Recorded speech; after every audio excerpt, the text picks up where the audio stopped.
I don't like podcasts. They're coarse and they're irritating and they get everywhere. Not like Hi, you. my name is Jackson and Adeline. My name is Adeline McMurray. My name is Kezia McMurray. And this is No Nerds Allowed Star Wars again.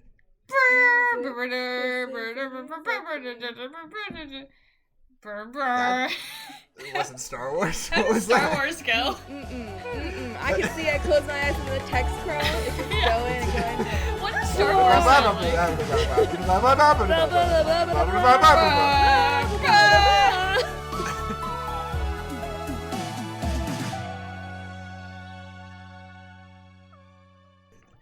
That's it. That's exactly So, How many openings today- is just gonna be us screaming different songs?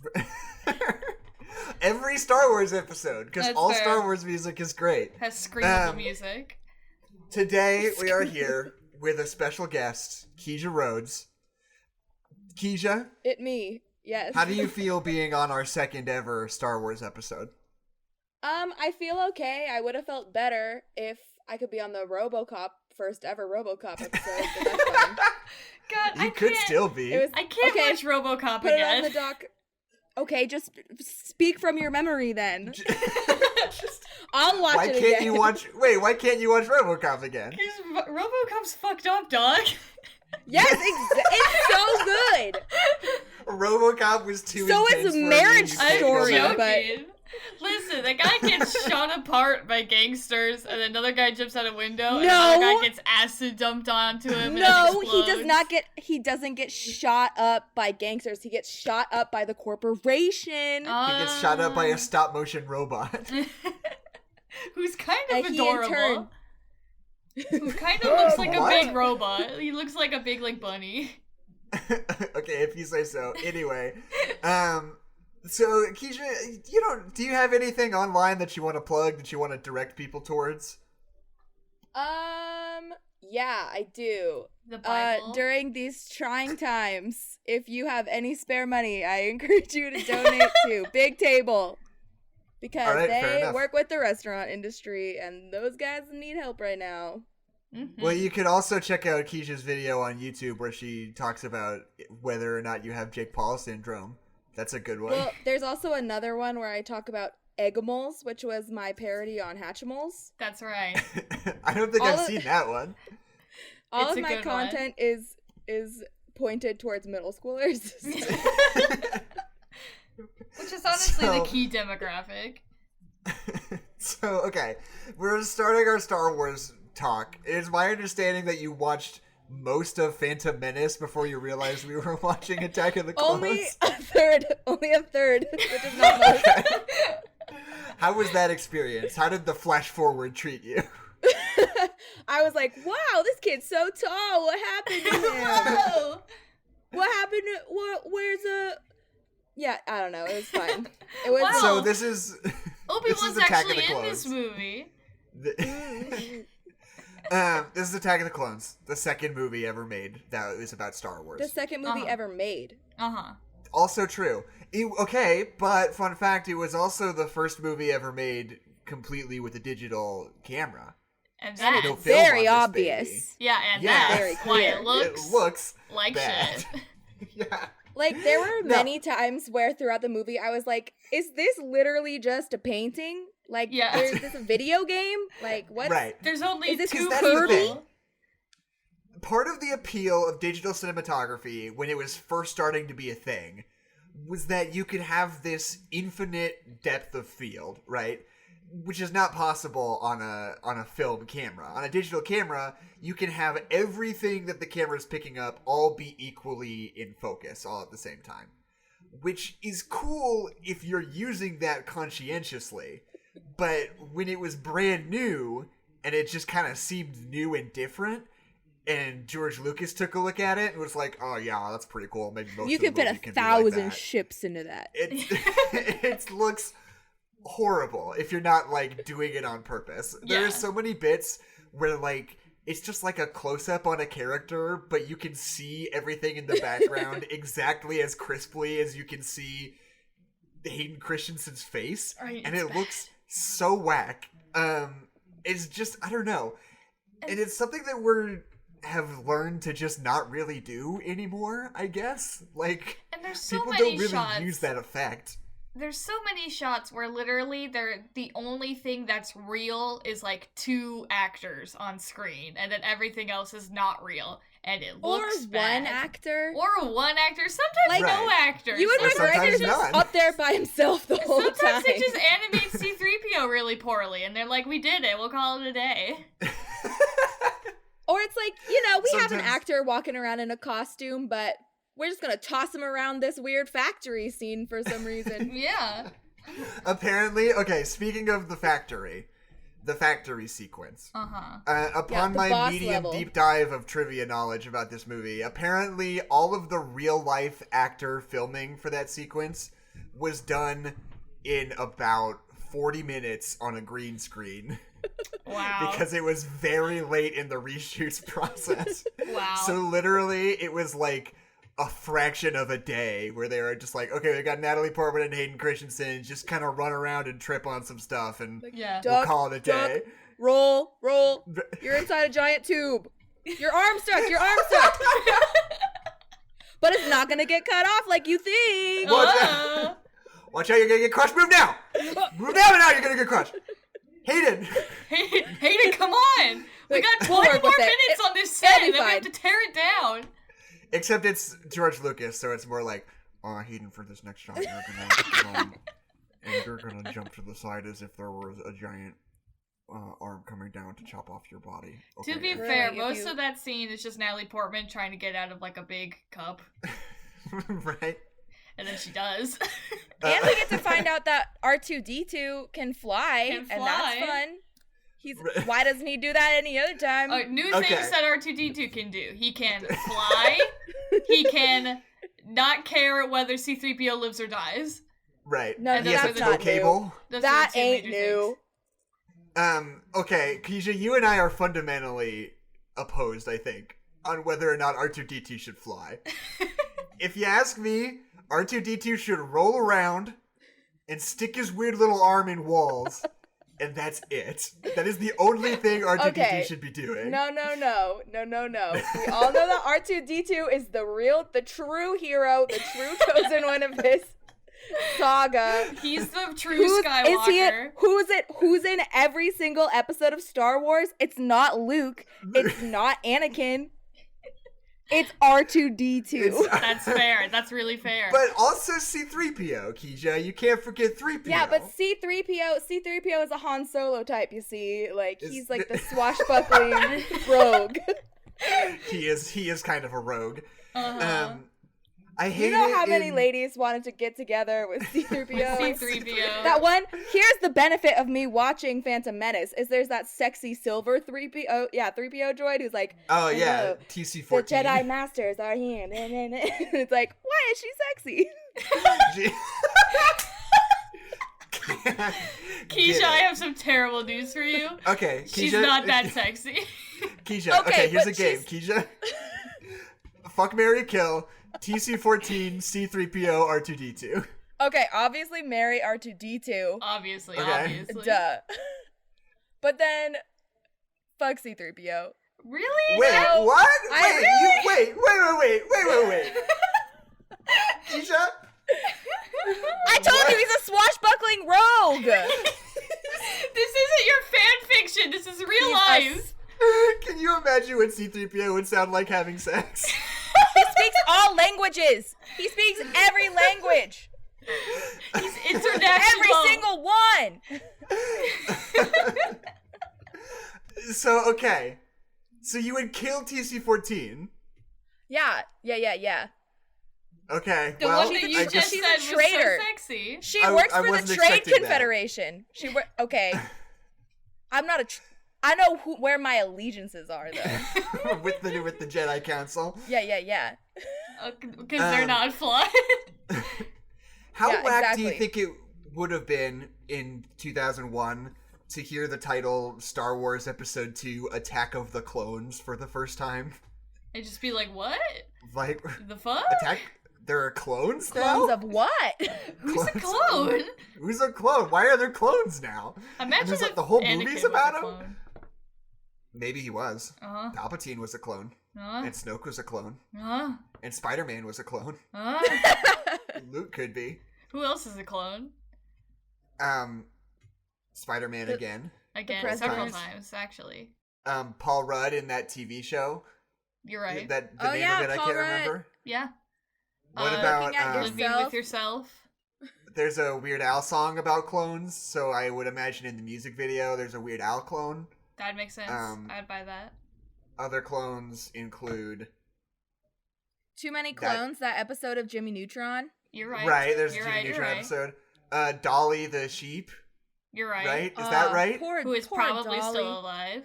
No, Is that- no, super dead. Super Oh, dead. Am I Super remembering dead? that correctly? Oh, is Wait, she was super Dolly the dead? sheep the Tumors. clone, or was she the one who got cloned? No, Dolly was the clone. She was named after Dolly Parton. Right, because they took the DNA from her memories. Yeah. From Dolly Parton, yeah. From And Dolly put them Parton's into a memories, yes. Dolly Parton is a sheep. Yeah. Okay, so Adeline and I... isn't the sheep, though, and that's Are- what's interesting. Adeline and I are in the unique position of watching this right off the heels of our Attack of the Clone, or our Phantom Menace episode. So here's what I have to say right off the bat about This Attack of the film. Clones. At least the stakes are clear at the beginning of this one. Yes. Like, this movie opens up and it's like, oh, they're about to make an important political decision and Padme's gonna get killed, so the Jedi are there to protect her and maybe figure out who killed her. You're like, that's tight. I totally understand what's going on. At the beginning of Phantom Menace, it's like, oh, here are two characters you don't know, and they're on a spaceship with a bunch of other characters you don't know, and they're negotiating about something, but then there's some gas and some droids, and then there's a racist alien that you don't know what his deal is, and like that's There's, like like, the whole 7 opening racist 20 minutes of aliens. the movie. Yeah, and you're like, I'm not invested in any of this. But this movie, I feel like they take a really definitive step in the right direction to just be like, here's what's going on. Like, here's Yeah, this is what a we're really doing. clear situation that you can follow. It is very clear. The one thing Clear. The one thing that no prequel movies are really that clear about, we figured it out, but it took us at least 10 minutes of talking about it, is what the fuck Padme's job even is. Because she's Right. the queen of Naboo at like 12. So that assumes that But she's she some wasn't kind of the youngest royalty, queen.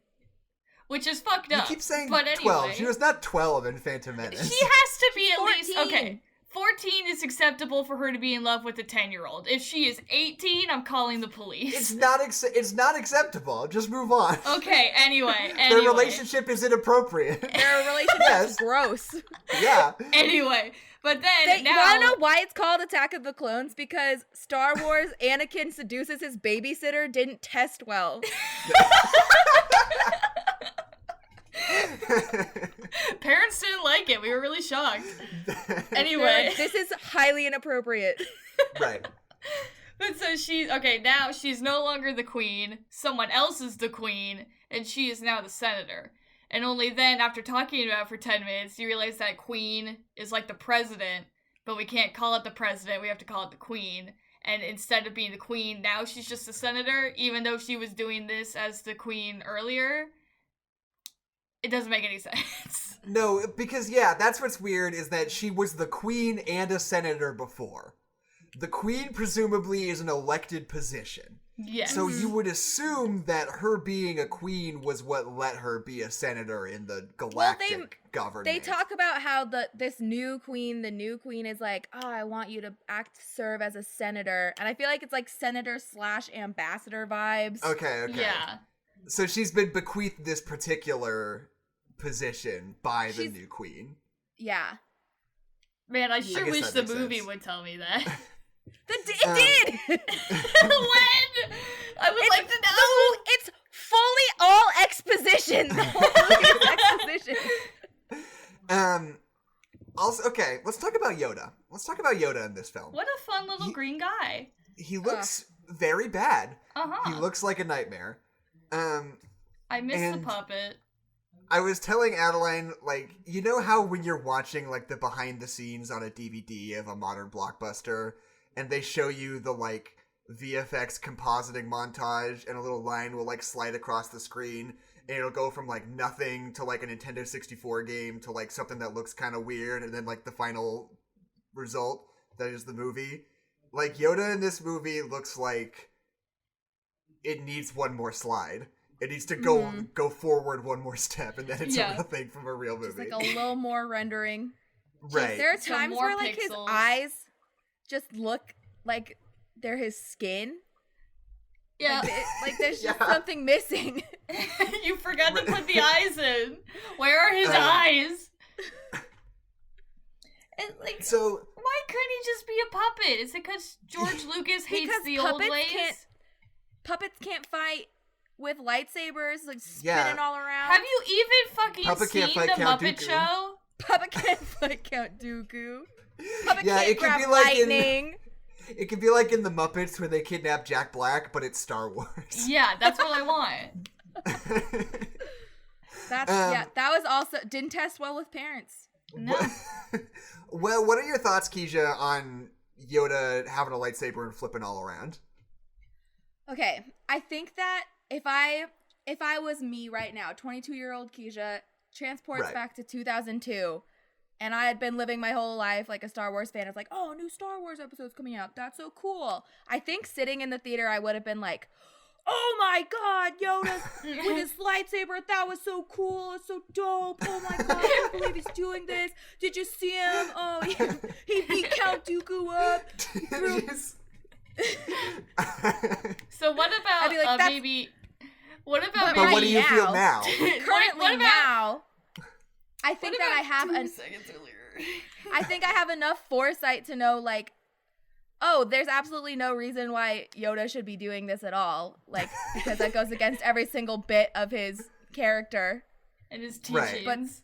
Right. And, like, why can't that just be Obi-Wan Kenobi? Because Obi-Wan Kenobi was a little bitch in the last episode and couldn't fight the evil villain. And so this time he just gets, like, whipped a couple of times and he's, like, crouched down.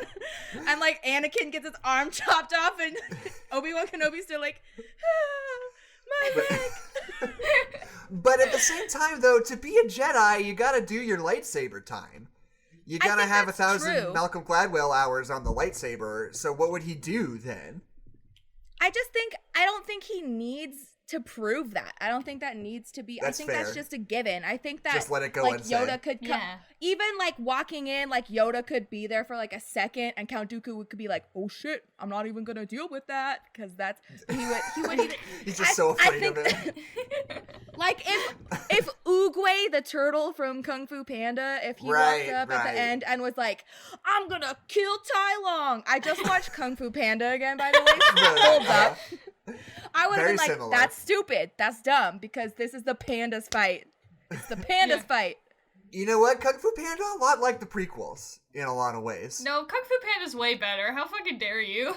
Shifu's kind of like Obi-Wan, and Oogway's kind of like Qui-Gon, and Poe is like Anakin. Remember at the end of Kung Fu Panda when he kills all those kids and turns into Darth Vader? Yeah. That's my favorite part of Kung Fu Panda. Yeah. Anyway. I think it's really derivative of Star Wars, but I think it works. You don't think that George Lucas got all of his ideas from an animated Panda trilogy from the late 2000s? Okay. I guess that's just me. Did I ever see Kung Fu Panda 3? We did. We saw it in a theater. It's Jackson. The one... Okay. With the Jade soldiers. And J.K. Simmons plays the Ox bad guy. Okay, I remember J.K. Simmons. Yeah, and... Honestly, all the Kung Fu Panda movies blend together to me. To me, they are all... No. The second one exactly is the best as good as each other. And just feel good, and dude, I watch them. The second one is so good. Like, visually, art. It's beautiful. He, like, drops that little raindrop down. Inner peace, baby. That's the first one, I thought. Chef's That's the kiss. Second one. That's the second one. The first one, wait, but Dragon Warrior. But it doesn't Oogway do the thing with a rose petal or something in the first one? He's just always by a peach tree.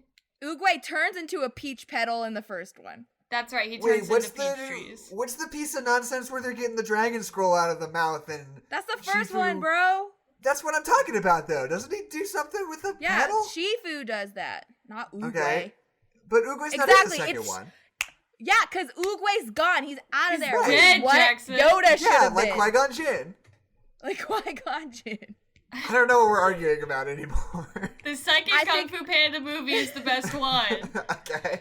This was my point. Oogway didn't do the fighting in Kung Fu Panda, but we still knew how powerful he was. Yeah. Right. He was obviously the most powerful. I don't think Yoda should have done any fighting either. That is honestly a really salient point, though. And that's, like, a good example of, like, how to make that work.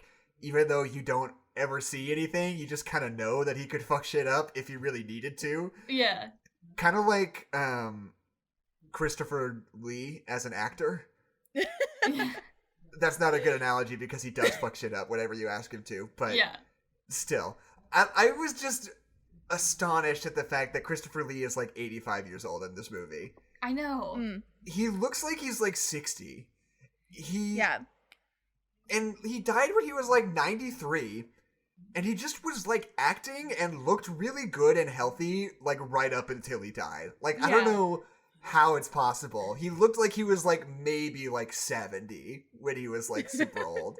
Like, honestly, I don't know. Honestly, I think, like, those, like, big, like, dramatic, like, speaking, acting stuff, like, must keep your brain really sharp, because he's just been, like, doing that, like, forever, and I think it just totally kept his mind, like, as sharp as it could be, because he's got to memorize these big, eloquent things, so he's like, oh, my brain's good forever, guys. I remember watching The Hobbit, one of them, and just thinking, like... One of them. Christopher Those all blend Lee, together. Yeah, they do. Christopher Lee, like, looks younger than Ian McKellen does. And he's, like, fully, like, 20 years his senior. Yeah. Like, Yeah. Somehow Ian McKellen has aged less gracefully than Christopher Lee has. Yeah, Ian McKellen, he's got some bags. He's got those he's a Gucci's baggy under his actor. eyes. He's like, Guys, so let's talk... he's that cute grandpa stage now. Okay. Let's talk, Hayden Christianson and Ewan McGregor in this movie. I want to point out, Hayden Christianson has a Golden Globe that he won for some TV show he used to be on. Oh, I thought you were going to say for this. Okay. No, not for this. I want to just make a note of the fact that everybody just points at Hayden Christensen in this movie and says, he did a bad job, he sucks. Let's never hire him in Hollywood ever again. Unless he needs to be a Force ghost in Rise of Skywalker. Yeah. Or we're going to edit him into Return of the Jedi. Yeah. Those are the only work he's gotten. Only Force ghosts. Force ghosts. Right on his resume, I will only play a Force ghost. Only play a Force ghost. Yeah, they really typecast him. But, like, he is a talented actor. And I would even argue, I think he's pretty good in this movie at points. Yes. I 100% agree. Thank you. That's like the main thing that I noticed like going through this movie again is that the true villain here is George Lucas's ability to write dialogue. That's So here's what I have to say about the prequels, okay? So George Star Lucas Wars, is a moron. right? So Star Wars. It's this incredible movie that is built on these deeply charismatic performances, right? Star Wars is as iconic as it is because every performance in all of those movies is so engaging and so energetic and so like deeply memorable, right? Mm-hmm. And George Lucas is thinking to himself like, okay, I'm gonna make a new series of movies. What if I made it so that all the characters in it are either monks or diplomats who are unable to show genuine emotion? Would that be cool? And everyone said, yeah, George Lucas, that would be radical. We should make that movie about people 3 times are quiet and talk with a very level tone of voice. And like so much of what made Star Wars successful originally was that like there were some constraints put on George Lucas. And I feel like they were like, well, look at the 4, 5, 6, baby, it's so clean. Like, you do whatever you want, Georgie. You do whatever you need to do. You write your own scripts, buddy. And it was a mistake. And he was like, "Oh, for this one, I'm gonna there's gonna be a lot of meetings, and we're gonna spend a lot of production design money on the meeting room because we're gonna be coming back to it." What if this time, when you walk up to Padme, say, just being around her is intoxicating. What if you just give that line a try? Like, okay. well, George, they're just, it's two people talking in a room. Can't you make it a little more, exciting, energetic? Is there something that could, I could make the room really shiny? Because that's the funny thing. What if we made the sky outside like an orange color? And maybe what if we were on a desert planet? There could just Have we been on a desert planet yet? I would like more desert planet. I could have 10,000 ships flying in the background if that's more exciting. And just so many animated men. That are I want all. See, my plan here is we're gonna have 100 men in the background, and you can see all of them as crisply as the character you're supposed to focus on. You can see the whites of their eyes.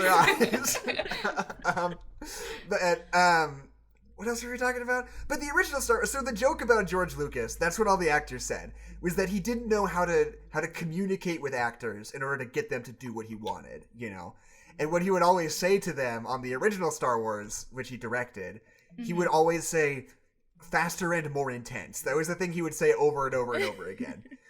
And I feel that. You're my brother, Anakin!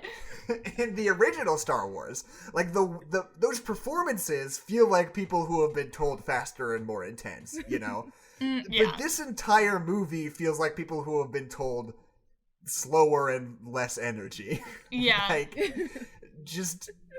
don't know. But just going back to Hayden Christensen, I think that there are moments between him and Natalie Portman that work really well, but they're completely demolished by the ones that are horrifying, which are also peppered in there. When they kiss, this is my whole big thing. They kiss far too soon, and it's the most uncomfortable thing in the world. Like, they get on that island, and Anakin's like, "Let me touch your open back and kiss you," and Padme's like, "I haven't seen you in 10 years, dog. This is really weird."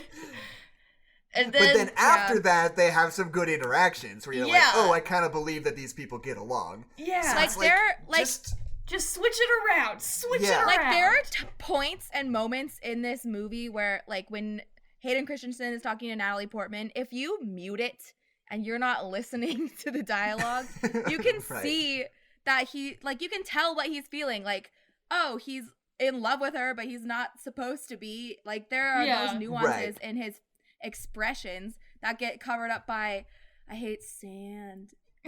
Coarse and rough." And it gets everywhere. And CGI animated pears. There's just so many things. But I think, like, genuinely, the scene after Anakin kills all those sand people, and he, like, confesses what he's done to Padme afterwards, I would give him a fucking Golden Globe for that scene.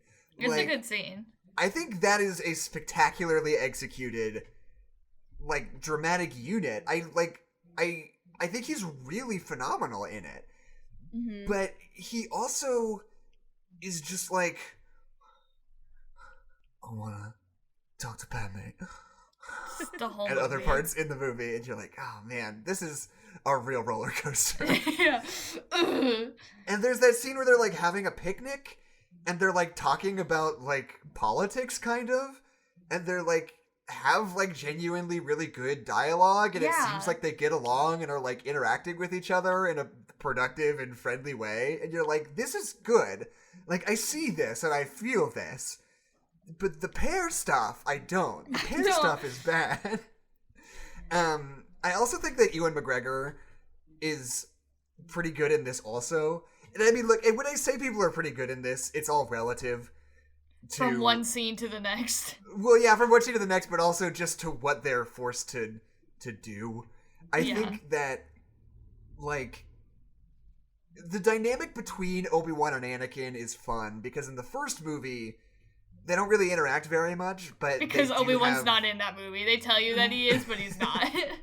Right, but, like, they interact a little bit, but they're just kind of friendly, like, almost, like, older cousin sort of energy. Yeah. And then attack, or then in Revenge of the Sith later, it's like Anakin is mature and is a Jedi fully now, so Obi-Wan doesn't have to be like disciplining him or whatever, and he could just talk to him like a person, like you know, an adult. and they have like a charming back and forth.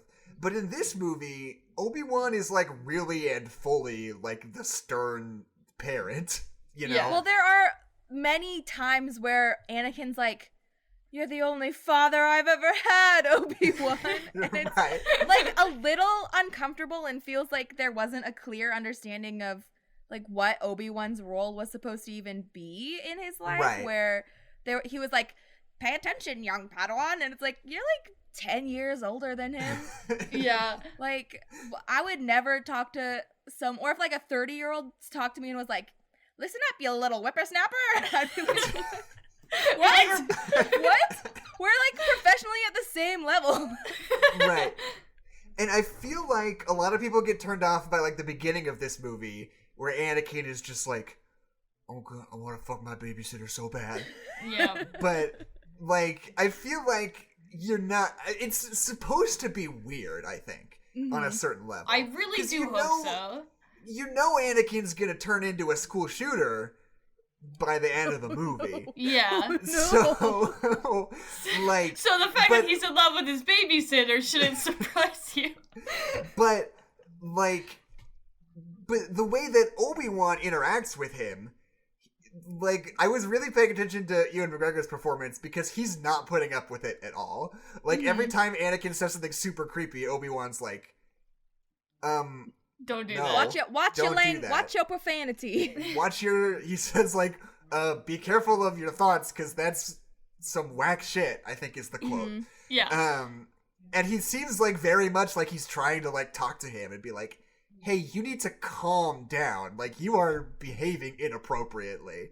And especially like in the bad car chase scene that follows, like, for some reason in my memory their relationship seems a lot more playful in that sequence, but it's really not. Obi-Wan's pretty grumpy like 100% of the Yeah. time. He's pretty pissed. And like, I feel like you are not meant to really, and at least not fully empathize with Anakin in this movie as like a typical protagonist, if that makes sense. Yeah. I feel like a lot of people watching it engaged with it as if they were supposed to, which I don't think is the case. But at the same time, they could have also been clearer in conveying to you what they wanted you to feel, you know? Yeah. Yeah.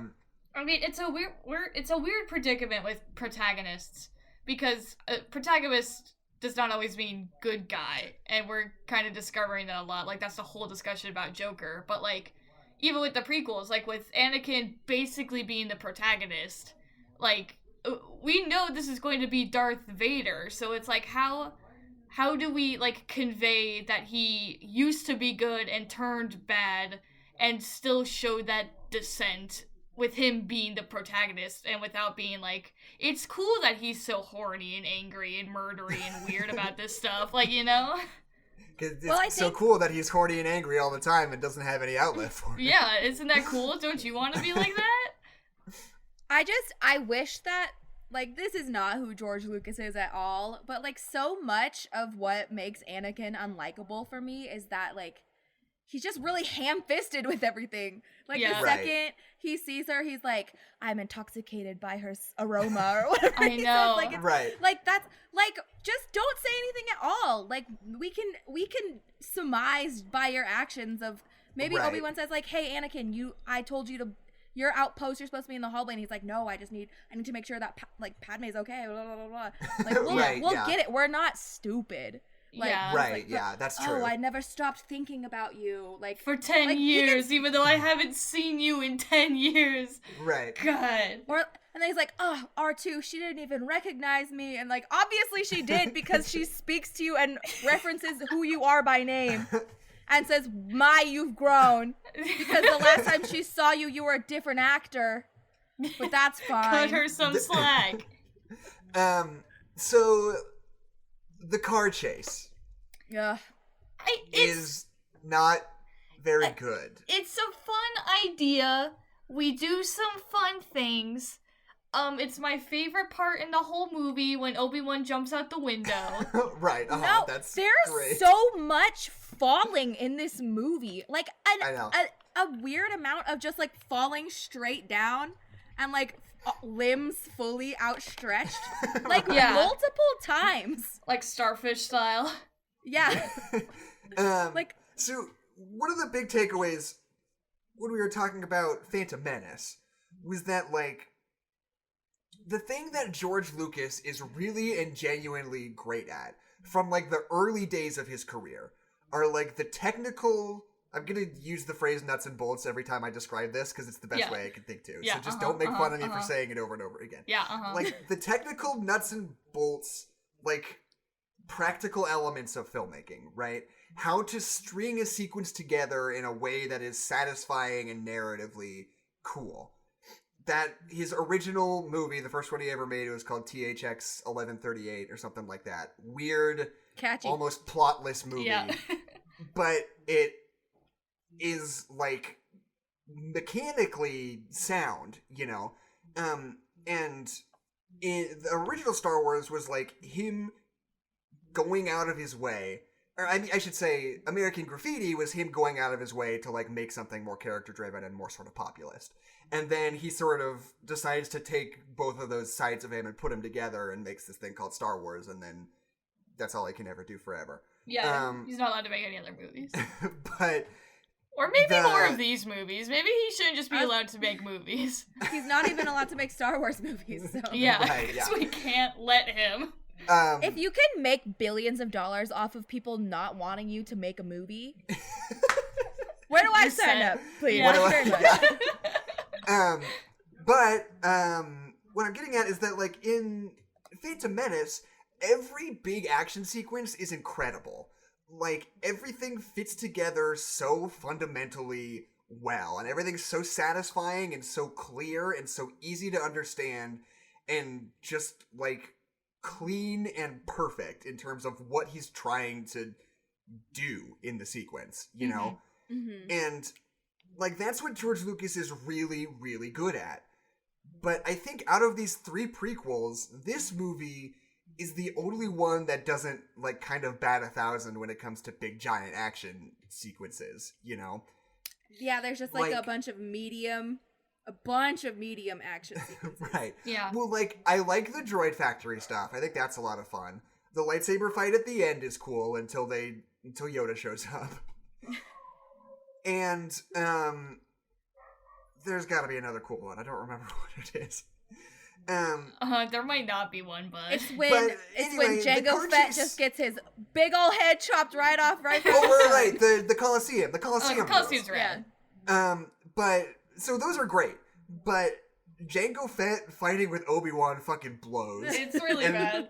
The car chase sequence fucking blows. It's like, this is the only time I'm watching one of these George Lucas Star Wars movies, like these prequels, and are just like, I'm not excited by this big exciting thing that's happening. Like, this is not working for me. It's like with that city chase, like in the cars, it's like, oh, you have the opportunity to do like pod racing part 2, but like we're in this future city and like we're in cars, so we could do a rad like practical car chase, and like that would be rad. And then we don't do that.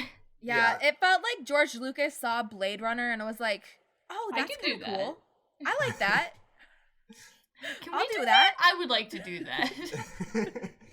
And then, like, my favorite bit, I feel like it's so indicative of what the prequels are like. They get on the ground, they're chasing after this person they're getting to. She runs into a bar, and they're, like, running into the bar after him, and Obi-Wan is like, no, wait, stop. We should stop doing this exciting, cool thing and just hang out and talk to some people very calmly. And you're like, cool, great, thank you. I was hoping that you would say that, Obi-Wan. That we could go slower. Was hoping we could just slow down and, you know, really think about our actions before we jump headfirst into something in this big blockbuster movie. In this 2.5-hour film. Crash through a window. But I think it's interesting that, like, one of the things that stands out to me especially in the 21st century, in Phantom Menace is how much it is not fueled by nostalgia, really, right? Mhm. Like, it almost never feels like winking or like it's trying to tease you with something or like it's telling the audience, like, oh, remember this? But I get that a lot more out of this one. Like, the whole sequence in the bar feels like a weird nod towards the cantina scene. Which is so weird, because that's maybe the least Star Wars-y bar in all of Star Wars. Like, it's just a bunch of, like, regular human people, like, chilling, and that's just, like, the whole bar, and it's weird. Right. And, like, at the end, they're, like, really playing up the whole Anakin's gonna be Darth Vader thing a lot harder than they are in the original one. And, like, I'm trying to think of another example. Well, and the whole thing with Uncle Owen and stuff, where it's... Right, yeah, where they're like, oh, my name's... I'm this anonymous character that doesn't matter, I guess that I'm your stepbrother? Right, yeah. Oh, my name's Owen Lars. This is my girlfriend. This is my girlfriend. That was me winking. I winked. Wow. Yeah, but it's like, and that's what's weird. I mean, like I said, Phantom Menace doesn't do that at all. But this one just seems intent to be a little, I guess, like, fan service-y is a better word. I don't know. Yeah. I would argue I think that... I'll go first. Thank you. I was gonna say that I feel like what was he supposed to do? Like, at what point does George Lucas say, like, okay, now you're gonna be more like Darth Vader because you're I don't know. I think that, like, him feeling this, like, anger over not being able to save his mom from slavery and then more slavery, like, that's a decent enough catalyst to to start feeling a little dark, but also like moody. Like, I feel like there has to be a better way than my dad bought your mom, but then they fell in love and got married, so now we're brothers. Also, do you think Luke Skywalker knows that's his lineage? Like, your father, this is what happened, is your grandmother married my father, and they got married, but she was a slave, and now she's buried in our backyard. Does he know that? Yeah. Right. That's right, she is. And, like, do you think, like, Owen ever sat down with Luke and was like, so here's what's up with your grandma. She was a slave who got set free, but then she got raped to death by sand people. And you're like, oh, this is just part of Star Wars now, I guess? Yeah, that's just, like, a part forever? of the canon. Probably not. Like, that was probably never in the conversation that they had, because he didn't have any clue who his father was. Yeah. I guess that's true. Well, what I was going to say is that he was just worried about Tadashi Station.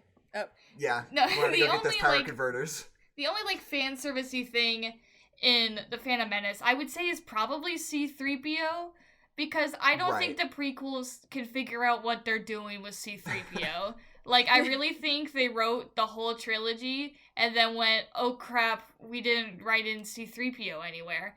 And, like, it's kind of hard to figure out why R2-D2's even here. He kind of just is, and we accept it. But, like, we just, like, go places and C-3PO's like, oh, I'm coming with you now. And we're like, oh, all right, come on, C-3PO. We got C-3PO he knows every and language. R2-D2. Yeah, and we use him for language. But and R2-D2's the hero. Yeah. In the original movie, C-3PO and R2-D2 are just, like, two droids that happen to be part of the infrastructure of, like, the ship that part of the revolution is taking place on, right? Yeah. And then you go back to Phantom Menace, and they're just like, oh yeah, and R2-D2's just kicking around doing the same kind of thing. He's a droid, so he happened to be with Things the characters. Don't change for him. In this one, yeah, he's also just, like, part of society, he's fixing ships and stuff. But there's no reason they couldn't say the same thing about about C-3PO. Like, they could so easily be like, oh, and, you know, C-3PO is hanging out, he's a translator for Princess Amidala or whatever. Yeah, like, he's also our droid. That would be perfectly reasonable. But, like, they're like, no, Anakin built him. Like, yeah, because that's fun. How? Why? Who? But then also, does, like, Owen not recognize C-3PO later? Because, like, he's been living with him for, like, 10 years. Yeah. Fuck!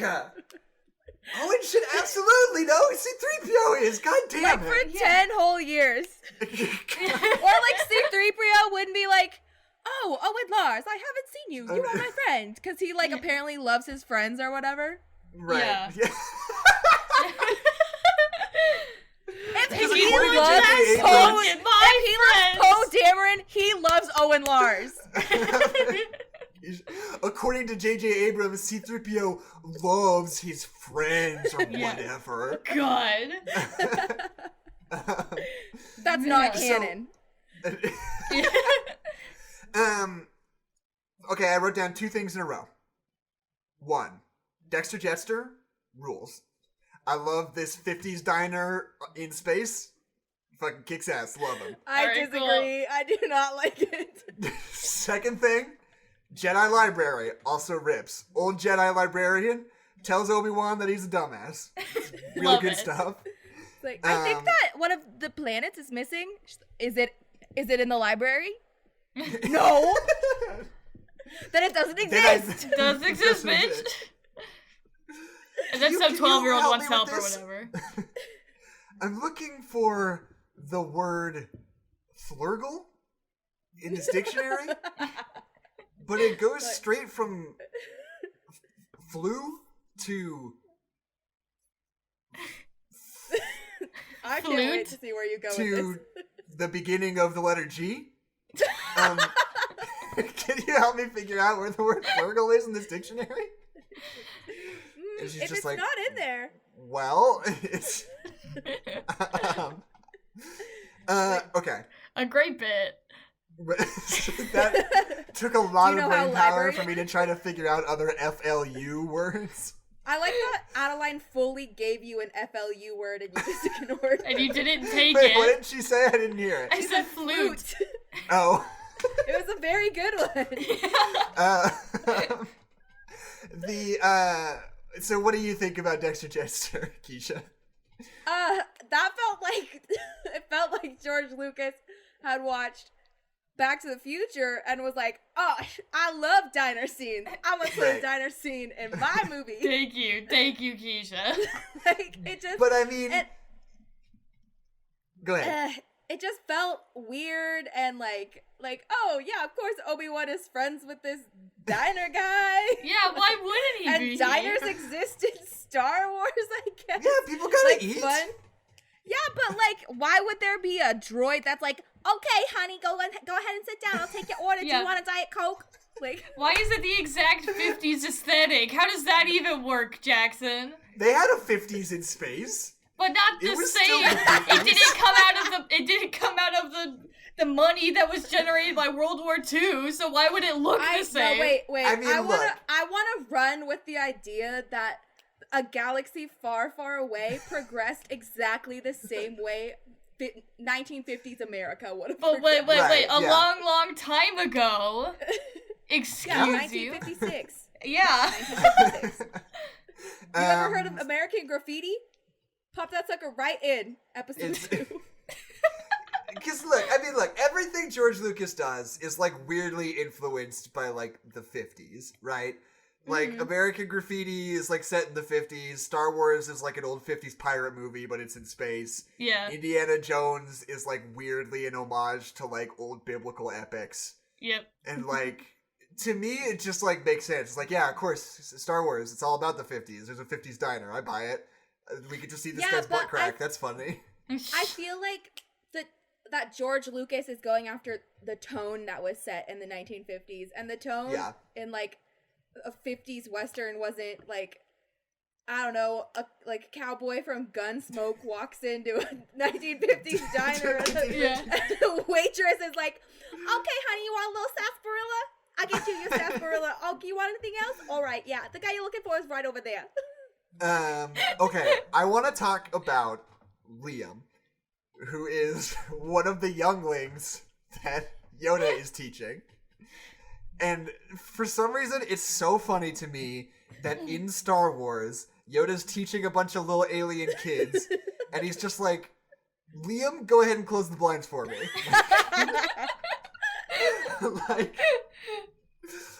Carter? Again, it's... Blake, could you? a good Star Wars name. Yeah. Like, what's your name? Ray. Ray what? Ray Blake. Boom. I just fixed Rise of Skywalker That's for the film. everyone. Wait, Thank you very I'm much. confused. That's the movie. That's the movie. She chooses the name Blake. But, like, I don't know, and it's so funny to me because there are some, like, regular names that sort of can function as Star Wars names, right? Yeah. Like, Luke. Han works. Like, fucking Ben works. Like, these things that have sort of a guttural, stilted sort of syllabic Simple structure. sounds. Yeah. Yeah. And there's like, it feels like there's also just like history behind names. Like, Right. those names are like you could find someone 2,000 years ago and their name would have been Benjamin, and it's like, yeah, Right. that's fine. Yeah. Makes it so funny because Liam doesn't sound like a Star Wars name at all. No. It sounds like an 11-year-old's name in real life. I just think it's so funny. I tried to do a deep dive on Wikipedia to see if there's any expanded universe content about Liam. There isn't. The only piece of trivia I could Anakin find. goes and slays him a couple years later. Right. But maybe, look, okay, when I get to be a famous author, I'm going to write an expanded universe novel about Liam and the rest of his little friends going on a quirky adventure before he is inevitably killed by Anakin Skywalker. They go get a milkshake at the diner. Yeah, exactly. They can talk to Dexter Jetster. A blue milkshake! It's but the only piece of trivia I could find about Liam is that his little class that he's with is called the Bear Clan. That'll be what the adorable. miniseries is called. Yeah, the Bear Liam Clan and the Bear Clan? Adventures. Yeah, Liam and the Bear Clan. Clan. They start a band and they play at Dexter's Diner. They use the And they're also Force Jedi. to play their instruments and fight at the same time. And then They've got, Anakin walks in and kills all of them. Right, they've got like lightsaber guitars, and one of them plays drums with lightsabers. Yeah. That can happen off camera, though. It can be like a Joker moment where it's like implied that he's the reason that Bruce's parents get killed, but it's like implied that Anakin kills them. Kills them all at the end. But it's like, it'll just be a transition to an empty classroom, and you'll just know. Yoda walks in. It's like the end of Boy Meets World. He's like, I love all of you. I'm gonna miss you so much, but there's nobody in there. Yeah. He does like this sitcom empty apartment exit where it's like, man, He nods to the camera and then turns we've had the some lights good off. times in here. I'll leave the light on for you, Liam. And then he closes the door and walks out. At the end of the credits, it's like Endgame where there's not really an extra scene, but you just hear the sound of a lightsaber. You just and breathing. Darth Vader breathing. Right.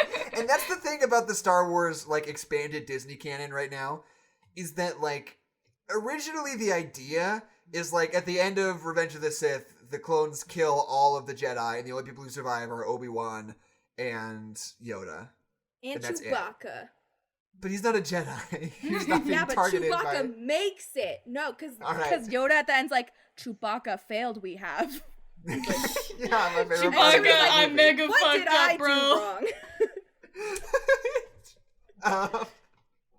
But like they just keep adding more and more characters that survived. Like they're constantly telling stories about Jedi who survived the like genocide, and they can't ever commit to being like most of the Jedi died. They keep adding extra characters in. Yeah. Anyway, something I do like about this movie though. Obviously, the production design is great because it's great on all of these prequels. Mm-hmm. But I also like that, you know, the whole bit where Obi-Wan's trying to figure out what the deal is with Kamino is kind of long and meandery and mostly pointless. But it is kind of cool to just sort of live in the world of, like, the Jedi culture on Coruscant, you know? Mm-hmm. It's like this piece of the universe we don't have a full picture of yet coming off of Phantom Menace, and just getting to, like, see, like, the library and see Yoda, like, teaching a class and, like, explore, like, the temple and just see him, you know, look in the archives and stuff. I kind of like that. I think it's a cool piece of... It makes the universe just feel a little bit more lived in, you know? Mm-hmm. Yeah. And I think that leads to like a feeling of loss of like, oh, like Obi-Wan Kenobi is living in a sand pit during A New Hope. Like, there was a fall from grace. It makes you a little bit more attached to the idea of this whole culture that gets destroyed at the end of these movies. Mm-hmm. Okay.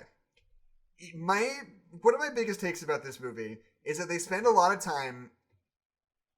I don't know. I guess at the end of the day, it's not really that much. But there's that sequence where they cut to all of the, like, bureaucrats, like, having a little private meeting, just saying nonsense garbage for, like, 4 minutes. Mm-hmm. Just to, like, explain to you exactly what's happening and all the politics surrounding the events you care about.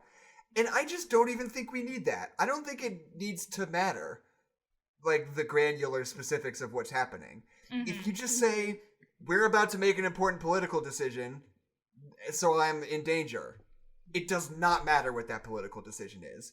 It could totally just be a MacGuffin that serves to motivate the plot. We don't need to know exactly why she's being targeted. We just need to know that she is, you know? And I feel like this movie... I think that...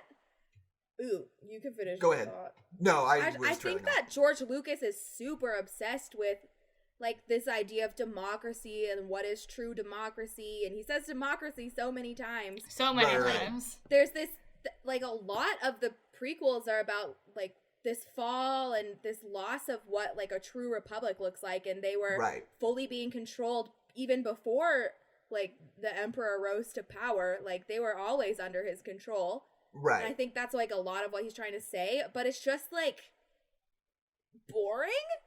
Yeah. Right, yeah. And yeah, I mean, I guess that's just the give and take, right? It's like, what he does is bad, let's say. You can either make that specific stuff that I'm complaining about good to serve this greater thematic idea that is kind of clear in these movies, if you really look at it hard enough. If you really think about it. Or you can just take it out. And I think either would be acceptable versions of this. Mm-hmm.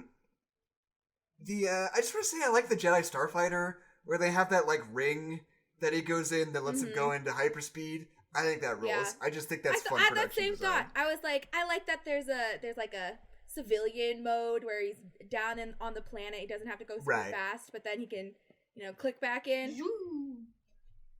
I like Count Dooku's sailboat ship. Yeah, no, that rules also. Okay. Can I talk for a second about Mandalorians in Star Wars?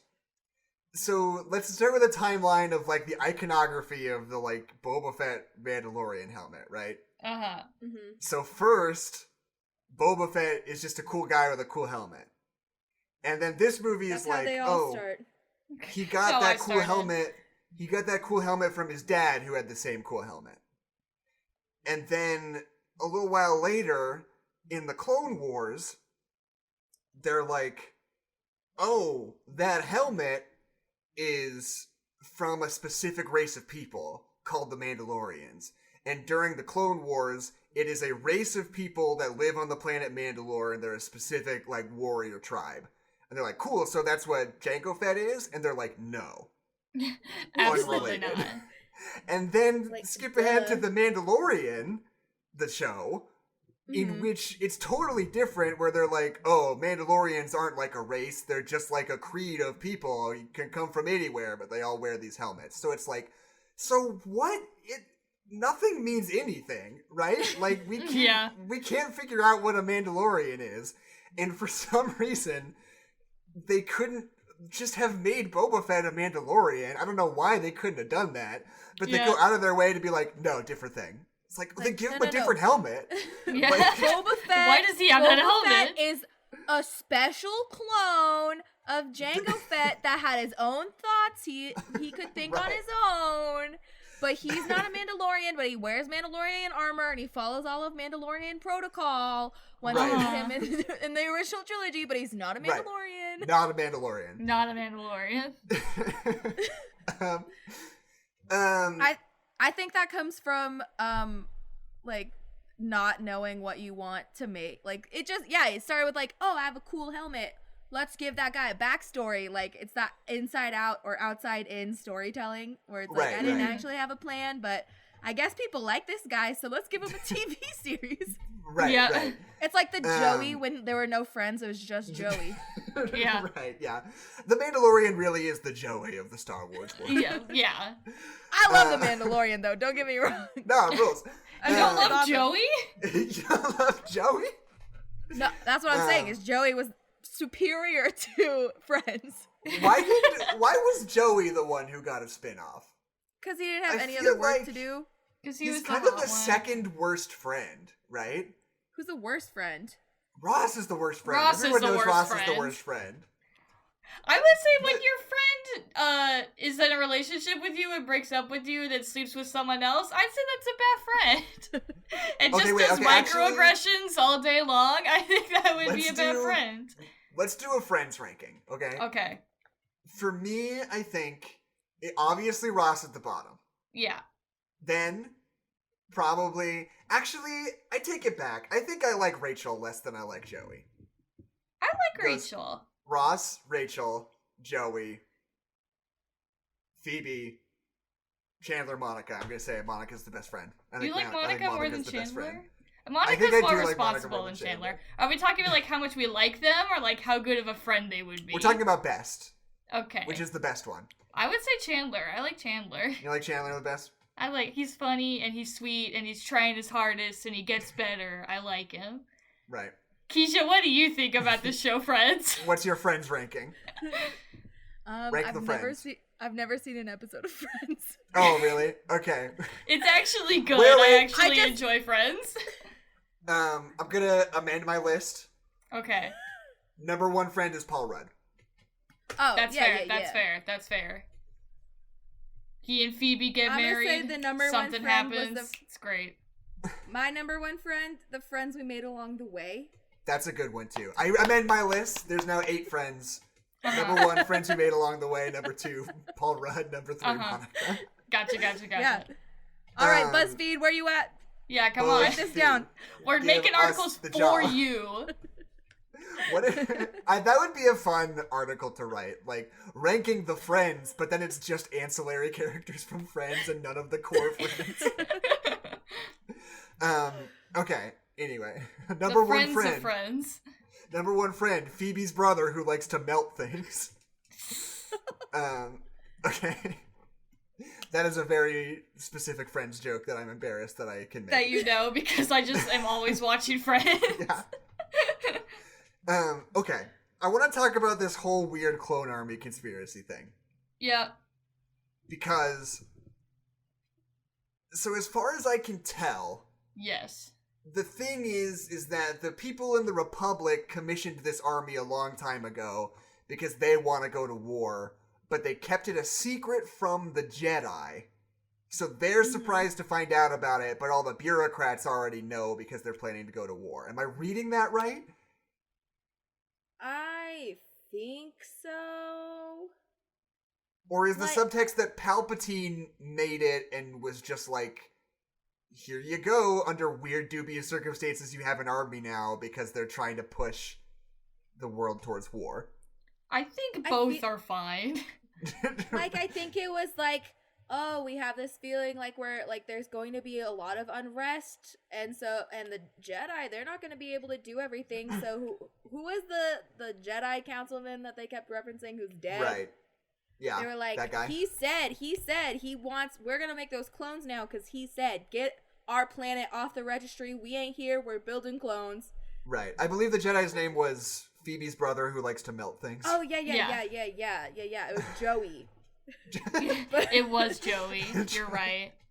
But then Palpatine was like, yes, that's exactly what I wanted. We'll just keep drumming up this fear, and we'll make Right. all of these decoy droids. Decoy droids is difficult to say. It is. And then like, oh, bring in the clones, because look at all these droids. Ha ha ha. We got our army. Suckers. Right. The Yeah. end. Because I love the idea of like this society that is on the brink of war, trying to figure out whether or not they should do it, and then under weird dubious circumstances they just get this army, like, dropped on their front doorstep. Yeah. Right? Like, thematically and storytelling-wise, that's a really cool idea. I just feel like it doesn't make sense in execution. Yeah, no, you're right. Like, there are just some steps that are missing. Like, I think it's super cool to, like, force Yoda's hand, and he's like, I'm gonna have to go get those clones because otherwise people are gonna die. But then, so then it's like, oh, you did this, Master Yoda. Like, you're the one who started this war. It's like, oh, you're right. I failed. You and me, Chewbacca, we failed together. Yeah. I'm roping you into this, Chewbacca. Oh, Chewbacca, sucks that you lost the war and let everybody die. That's a tough break, Chewbacca. Your wife, sorry. Chewbacca. We're gonna throw you in this mud pit until Han Solo comes to find you. Yeah. That's right. How does Chewbacca go from Revenge of the Sith to Solo? What happens between those things? I don't know. That's one of the Star Wars stories they're telling is Chewbacca's solo story. Right. Chewbacca, a solo Star Wars story. So we're at the Jango Fett fight and it blows. It's like genuinely, it's like visually unclear what's going on, and you're like, that is like such. Coming from George Lucas is so hugely disappointing. It's just this is such like, nonsense nothing. Like, I think that Obi-Wan gets blown up twice in a row, but it looks like they used the same shot. Yeah. Like, yeah. He's in the same position. He's like, like it's a gif. And like everything is so computer generated so much of the time that it just feels completely like just flubbery and unreal and unengaging, and it's just the worst. There's a lot of really quick shots. It's just it doesn't it's not fun to watch. Like the editing is bad, the like choreography's bad, the whole thing's bad. But then they get in the spaceship and they start throwing bombs at each other in an asteroid field, and that rules. I like that a lot. Oh, I forgot about that. Yeah, the bombs make a cool noise. Yeah. It goes silent and then they go... Sonic bomb or whatever sonar or something. Yeah. He sends it out and it's quiet for a second and then he goes... Yeah, it sounded like the Prowler. It sounded like the Inception noise. And yeah, I don't know. And then the space chase is just fun because they're flying around an asteroid field. And they go through an asteroid and it's like a trench because it's Star Wars. Whoa. What's better than that? Nothing. What's better than that? Nothing. I really like when Anakin is just like, for no particular reason, like, I feel like my mom's in trouble, I'm gonna go to Tatooine. Yeah. Like, basically unmotivated. No, he feels it in the Force, he's having dreams, bro. Right, I know that, but that is just a stupid reason. You don't have a dream and then drive to another country because of that dream that you had? If you're okay. I don't think that's a good argument, because he's a Jedi. I'm not saying it doesn't make sense. I'm saying it's just easy and lazy writing. That's fair. Yeah, for sure. I think a lot of it is easy and lazy writing, though. Right. Like, I think it's like, why does Yoda, instead of, like, being condescending and being like, oh, hey, kids, let's make fun of Obi-Wan for not being able to find a planet. Like, what if they just didn't do that? What if he was like, oh, yeah, that's a real problem. Or like, oh, I'm too far away. I can't send this message to the council. Anakin, do it for me. And that scene is so funny because, like, Obi-Wan is like, Master Yoda, I'm looking for this planet that doesn't show up in the database, but I can clearly see that the planet still exists. It's still there, but for some reason it's been erased. And Yoda's just like,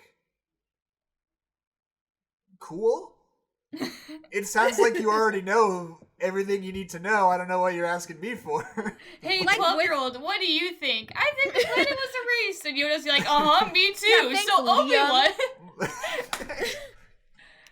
Like, that would have been such a cool opportunity for Yoda to kind of, like, ambiguously be like, oh, we know why that's missing. Like, that came out of fear. Like, that was a fear move on the Jedi. And, like, we're kind of ashamed by that.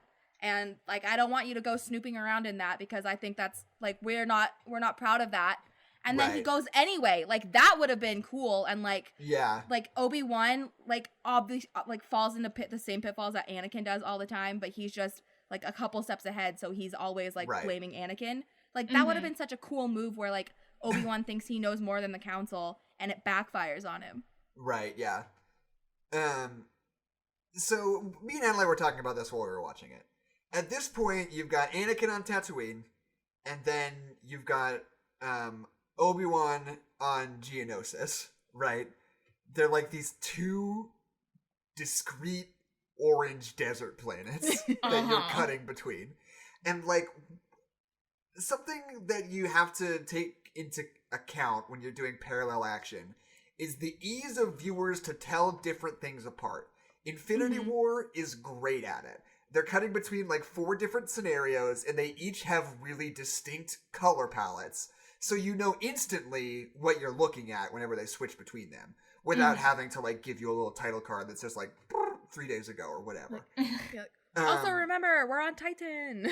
Yeah. Right. And do you remember? Same can be said for Little Women, which was a fucking spectacular movie, because it's switching back and forth between 2 time periods set like 5 years apart. And they each have their own distinct visual styles and looks. And it's the same actors who look mostly the same between those 2 things, but you can differentiate those 2 eras because they look visually different.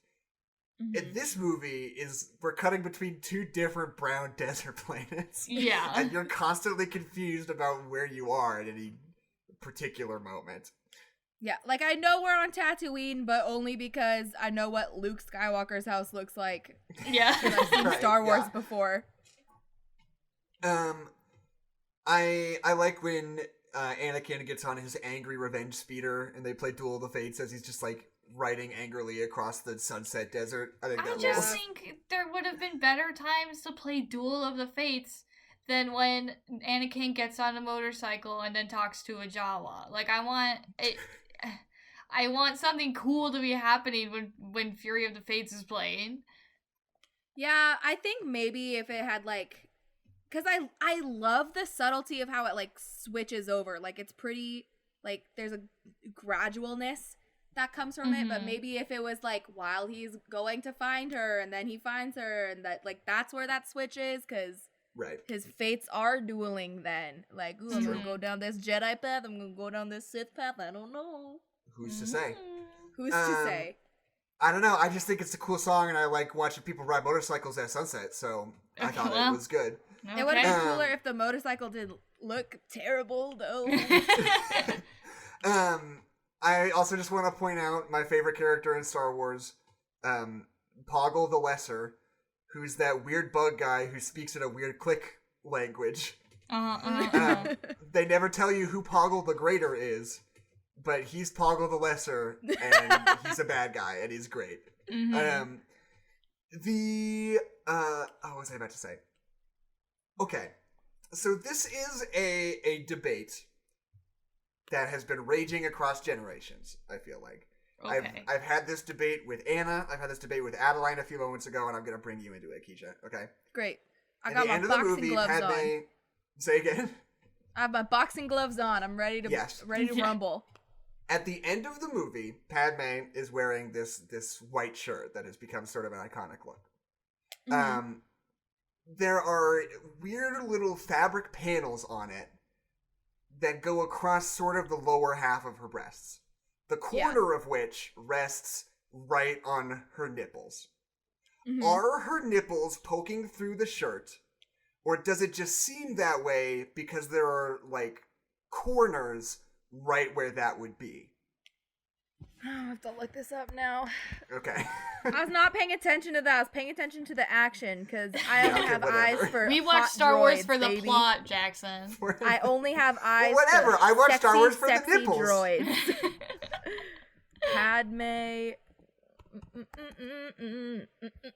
Because my argument is that the whole sequence is shot throughout many different locations on many different shooting days, her nipples couldn't have been poking through the shirt every day that whole shoot in that outfit. Yeah. I'm looking at stills. Jackson, if you her... watched Friends, you would know that's not true. No. I'm looking at, there's some shots that like the studio has definitely done, and it's just like poorly designed shirt seams. Yes, thank you, Kezia. It's just the corners of those weird seams. It's just their costume department was bad. Yeah, it's still bad. Also, looks bad. That's bad. Why does she have to have her shirt ripped open at all? Like, what's with George Lucas and like sexy senators or like women in like sexy senators? Yeah. He's like, oh, Princess Leia. Like, I know that she's like a strong, powerful member of the rebellion, but let's put her in a little bathing suit. Okay. But I would argue, it's been said a lot that I don't think, as far as directors go, I think George Lucas is kind of in a very lower tier of like male gaze, though. Like watching Return of the Jedi, that whole sequence where she's in that bathing suit, it never ever feels genuinely sexualized. It just feels horrifying that she's in this awful situation. And regardless, it is a little bit different in Padme's case because it's a different situation. But even still, I don't feel like the camera is like ogling her as much as other movies might. Does that make sense? Jackson, my argument would be that she starts the scene in a regular shirt, and then she gets attacked by a monster, and suddenly she's in a crop top. And that would be my one thing. Like, I just don't know why it has to happen at all. Right. Yeah. I'm not saying it's perfect. I'm not saying there's no problem. Yeah. I'm not just saying acknowledging it's the worst. that, like, it's this weird thing that comes up more than once where it's, like, simultaneously going out of their way to sexualize the characters while also, like, not doing that in a filmmaking sense, you know? Yeah. It's just interesting. But also, really quick, I just wanted to say why, because that's the whole thing. Like, their whole thing is they're supposed to be protecting Padme because she's going to be assassinated or whatever. Mm-hmm. And so then at one point she falls out of the ship. Yeah. And Anakin's like, we gotta go get her. And Obi-Wan's like, no! Like, I know they're like, we can stop this war right now. But like their whole mission was to keep Padme alive. But it's different and Obi-Wan's, now. I guess, but like, it's weird that he's like, it's ironic. Anakin, no, don't let your feelings get in the way. Like, right. Dude, like, that's the whole, like, that's what we're supposed to be doing, is keeping her I'm trying safe. to do my job, Obi-Wan!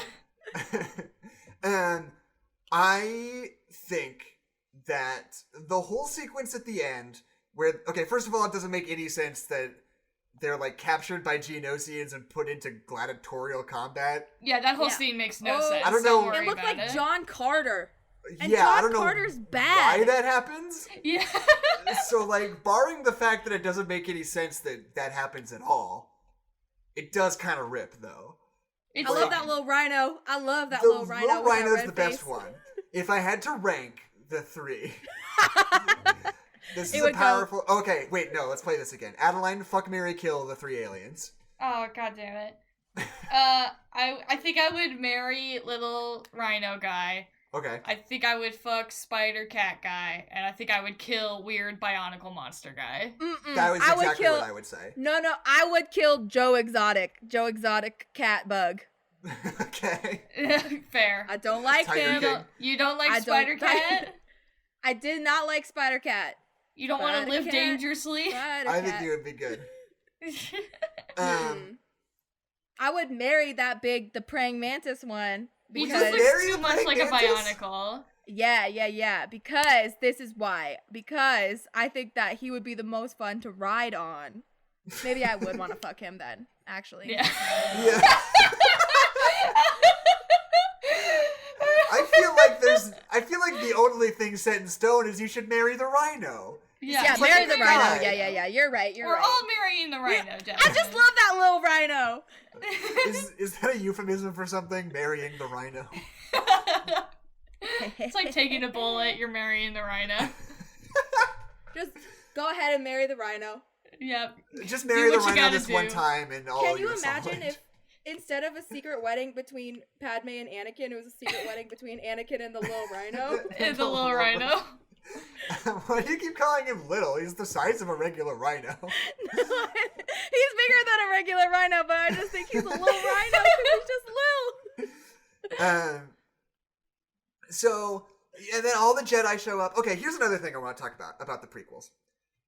In the original movies, there are only 3 lightsabers in the entire thing, right? Mm-hmm. There's Darth Vader's red lightsaber, there's Luke's blue one, and then Luke makes another one that's green. Because it's Anakin's blue one. Right, exactly. But that's all of them, right? Yeah. And then when they move into the prequels, when he's expanding this world, George Lucas, for some reason, just made the decision that those were the only colors that lightsabers could be. Yeah. Mm-hmm. But there's no reason for that, because... every lightsaber was a different color in the original ones. If we showed up to episode 2 right now, and all these Jedi showed up, and, like, they all had, like, their own, like, discrete lightsaber color, it would kick ass, and it would, like, characterize each of these, like, fun background characters an extra just little bit for each one, like their personality, what color lightsaber they have. But for some reason, they decided that all Jedi, A, wear the dirty old sand robes that Obi-Wan wears in the first movie, and B, only have one of 2 colors of lightsabers, unless you're Mace Windu for no reason. Mace Windu? No. Mace Windu. No, because Samuel Jackson can do whatever he wants, so he gets his purple lightsaber. But like, and even in the beginning, like, the colors were super arbitrary because blue and red showed up the best.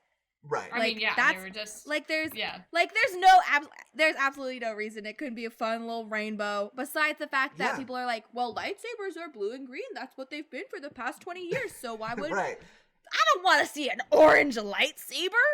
And I also think it's distracting that Mace Windu is the only one with a purple lightsaber. Like, I get it. Like, he asked for it and he wanted it. But if you're gonna do that, you should give a couple other guys purple lightsabers, too. Because then it's like...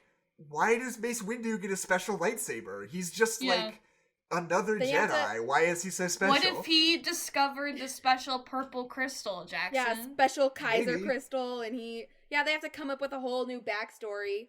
Yeah. And because that's, like, another reason, like, that's why, like a Sith's lightsaber is red, because, like, the crystal's energy doesn't align with blah, blah, blah, blah, blah. Like, their problem is that they, like, aligned the mythology of the story with why lightsabers are blue instead of like a crystal is what powers your lightsaber. The end. Yeah, the end. It doesn't matter what color the crystal is. Like, have any flavor Kool-Aid you want. like maybe the color of the crystal you find is the color of your lightsaber, and maybe there's like a Sith little mine shaft, and that's all the red ruby ones. I don't know. So yeah, in the expanded universe, you have yellow lightsabers sometimes. Mm-hmm. Well, because that's for the gray Jedi, who fucking suck. I don't know. I'm not familiar with that. The gray Jedi are the neutral people that nobody ever talks about because they're boring and cowards. Is that still a thing in the, I don't think it's a thing anymore. I hope it's not a thing anymore. I hate them. And then in the Darth Vader comic book, there's one guy...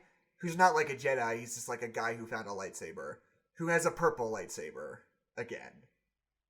And I guess maybe it could be Mace Windu's lightsaber, but they don't say that explicitly. I don't know. Maybe purple crystals are just really rare. You want to know what's cool about that guy? Is that he's an Admiral Akbar kind of guy, but he's on a General Grievous body, and he has 4 lightsabers, and one of them's purple, and it rules. Oh, okay. What a weird guy. Yeah, he is... pretty sick, though. I don't remember his name, but he rules. Speaking of comic books, I've been doing a bit where I like deep dive on like ancillary Star Wars content that takes place in between the movies on this show. There's not a lot of it between episode 1 and episode 2. There is a novel about Padme. Which you read all of. I will never read a Star Wars novel because I think it's a stupid idea. Because I said it before and I'll say it again, I want to look at the Star War. If I can't look at the Star War, I don't care. Would you read a book about World War II? No! But there is a 5-issue limited series called Obi-Wan and Anakin by Charles Soule and Marco Cicchetto. That's kind of weird, when it's just about, like, Obi-Wan and Anakin, like, training and doing their thing and him growing up. Mm-hmm. And it's about, like, 40 different things. And it tells the story of, like, Obi-Wan and Anakin getting a distress call asking for a Jedi. So they show up to a planet and they're like, oh, we don't know where that came from. We don't even know who the Jedi are. And Anakin's like, oh, whoa, this world fucking sucks. Their society's in shambles. Why didn't we ever help them? And Obi-Wan's like, because they kind of didn't ask and they're not part of our whole thing, so it's not really our business. And Anakin's like, well, that's fucked up. We should help everybody. And Obi-Wan's like, yeah, maybe you're right, but that's just the way it is right now. And Anakin's like, ugh, which is kind of cool.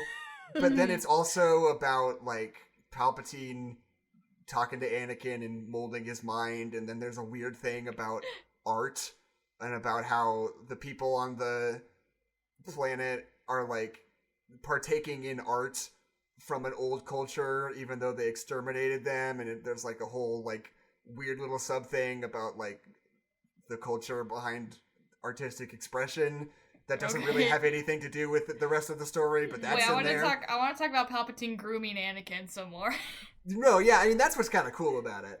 Yeah. And there's this bit where, because that's part of Anakin's thing, he's like, why can't we help everybody? And so Palpatine's talking to Anakin, he's like, well, you know, the whole thing's really corrupt, and, you know, there's not a lot you can do about it when you're in a position like me, because I have to, you know, be the leader. If I just start fucking firing everybody that I know is inept, I'm gonna get a really bad rap, and things aren't gonna, like, go as well. Like, practically, I just can't do that. So then he takes Anakin to this casino, and there's this one guy who's, like, has this gambling addiction, and he's the senator who's, like, known for being super corrupt and, like, sells his vote to the highest bidder and all that kind of stuff. And Palpatine's like, Anakin, look at this guy, he's a piece of shit, I hate him so much. If only he just lost at gambling a lot. If that just happened, he would be out of it, because his debts would eat him alive so fast. But alas, I can't make that happen. And Anakin's like, I saw somebody mess with a chance cube one time. Maybe I could do that. And so Palpatine's like, and Anakin, that was me winking. This is an audio medium. And so then Anakin, like, messes up his chance cube, and then he goes broke and has to step out of the council. So he's, like, kind of working under the table for Palpatine. Palpatine's, like, showing him, like, oh, you know, sometimes you gotta break the rules, Anakin. Sometimes things aren't always so simple. Would that it were so simple. Would that it were so simple. So, yeah, that's the cool part. But then there's all that other stuff about the alien planet that's kind of weird and about, like, 3 too many things, and it doesn't make a lot of sense. Anyway, there's also a choose-your-own-adventure book about Obi-Wan and Anakin. Here's what I hate about Choose Your Own Adventure books, is that there's always a canon ending, and I feel like that defeats the whole purpose of a Choose Your Own Adventure book. Right, yeah.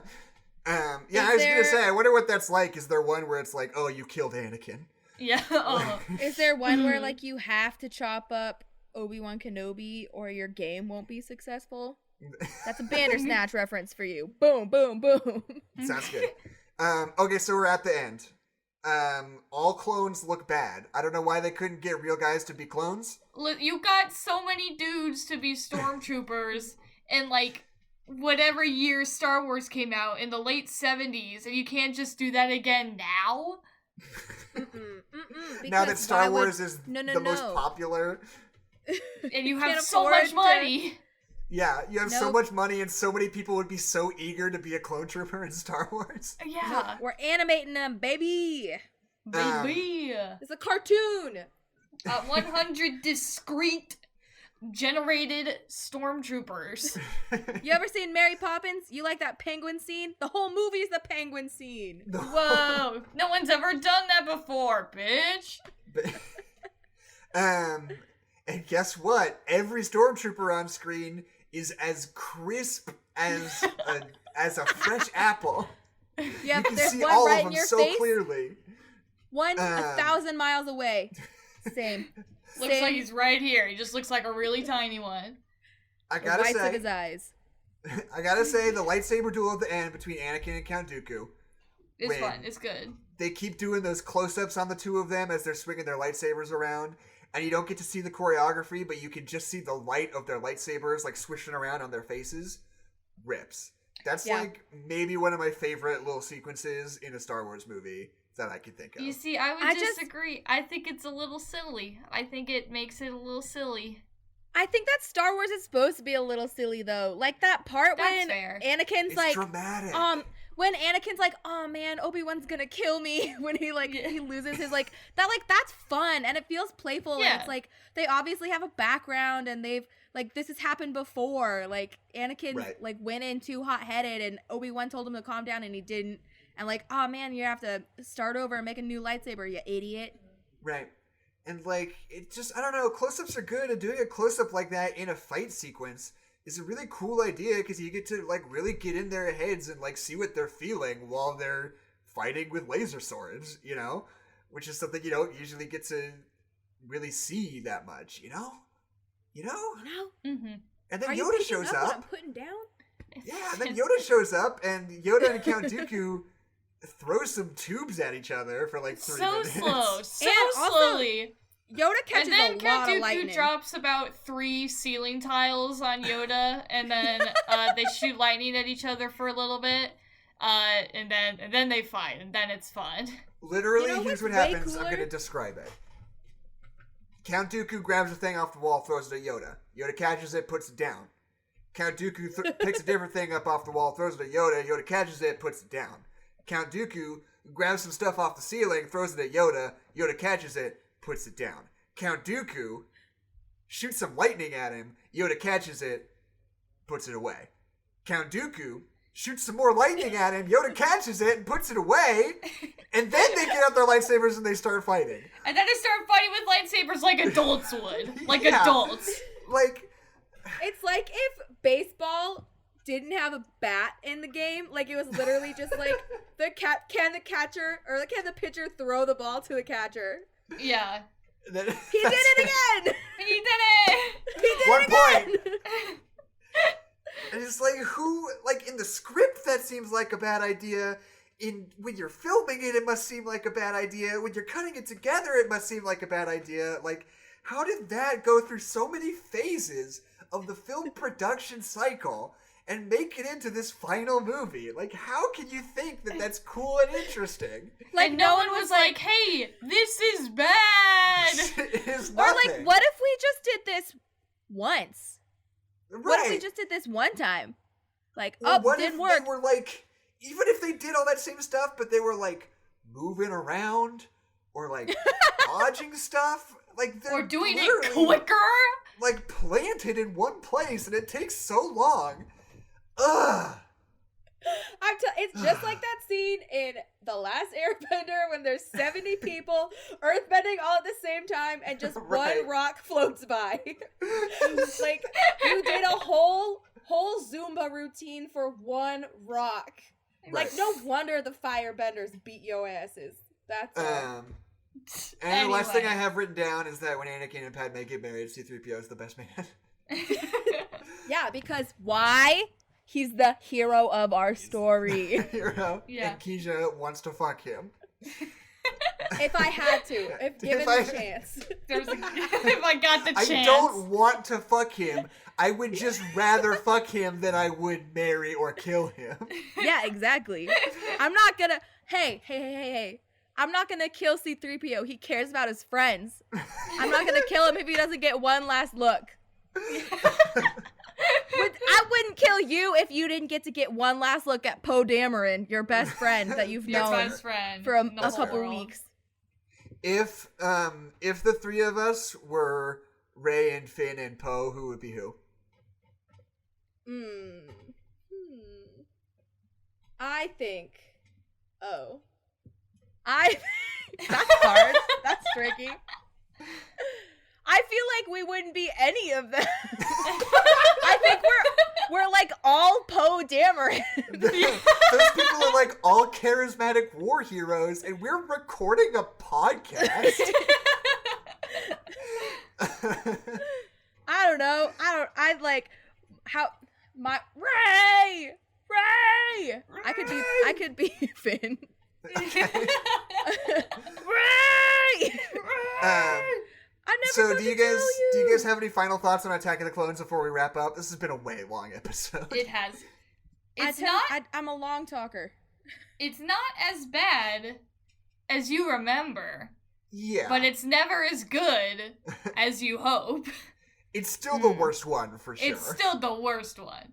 Skywalker's, like, real close, but it's not. Yeah. This was the worst one. I want to apologize to Hayden Christianson just for all of everybody. Because, like, it's not fully, but, like, large portion, I'd say majority, is George Lucas not being able to write dialogue for him. Oh, it's definitely George Lucas's fault. I'm gonna write a fucking buddy cop script, and I'm gonna take it to Alden Ehrenreich and Hayden Christensen. And they're gonna do it, and they're gonna knock it out of the fucking park, and I'm gonna win an Oscar for Best Screenplay, and they'll both get nominated for Supporting Actor. And everyone will love them. Everyone will love them again. Simple. Point that it's so simple. Then they'll all see. I love Alden Ehrenreich. It will be the first buddy cop script to ever win an Academy Award. Hey, Zootopia. I guess that is a buddy cops movie. Yeah. That is. It's true. If you just have one of them get cancer at the end and die, guarantee win. Boom. So, Keisha, this whole episode is just me giving you quizzes, okay? If you had to pick which would get lung cancer and die, would you rather pick Alden Ehrenreich or Hayden Christensen? Here's the deal: is that I think that Hayden Christensen would give a better performance on dying. I think that Alden Ehrenreich would deal with that grief better. All right. Sounds good. That's settled. It's really fair. I get screenwriter credits then. Now, okay. though. Yes, absolutely. You'll be up there on the stage with me at the Academy Awards. Woo! So, do you guys want to hear a 5-star review of Star Wars Episode 2 Attack of the Clones? Oh, yes, I do. Is that not what this was? So this review comes from Letterboxd.com. This person says, Padme gets more empowering every time I watch this. Parentheses, apart from falling for Anakin, ew, end parentheses. Wow. That's her whole thing. That's all she does in this That's movie. all she do. That's what she does in this movie. And I guess other than give Jar Jar Binks political power, like, we forgot to talk about how they chose Jar Jar Binks to make the motion to declare war. Yeah, like fully why? Why? Oh my god. Where are his credentials? They should have let Liam declare war. They should have. They really should have. They're all, like, everyone's at their meeting, and then Yoda's like, well, Liam, think what you do. And Liam's like, do it. Do it. Do it. Do it. Okay. Liam was the emperor this whole time.